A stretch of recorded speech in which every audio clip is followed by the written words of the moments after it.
పుణ్యంగా ఈ రోజు చంద్రబాబు నాయుడు 12వ తేదీ ముఖ్యమంత్రి గారు, ఈ రోజు మోడీ గారు ప్రైమ్ మినిస్టర్ గా మనం 2014లో కానీ 2003 సార్లు అయితే 2 సార్లు మనం సపోర్ట్ చేసి విజయం సాధించడం జరిగింది.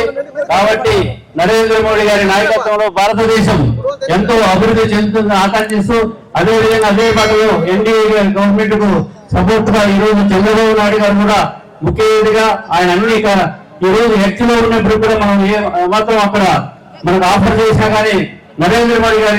నాయకత్వంలోని ఈ దేశం సమృద్ధిగా ఉంటుందని ఆశిస్తూ మనం కూడా ఈ రోజు సంపూర్ణంగా చంద్రబాబు నాయుడు గారి నాయకత్వంలో ఈ ప్రభుత్వాన్ని సంపూర్ణంగా మద్దతు ఇస్తున్నారు. ఆ యొక్క అవకాశాన్ని వినియోగించుకొని మన రాష్ట్రాన్ని అభివృద్ధి చేస్తారని చెప్పి ఈ సభ తెలియజేసుకుంటూ ఈ అవకాశం ఇచ్చిన పెద్దలకు ధన్యవాదాలు తెలియజేస్తున్నాను.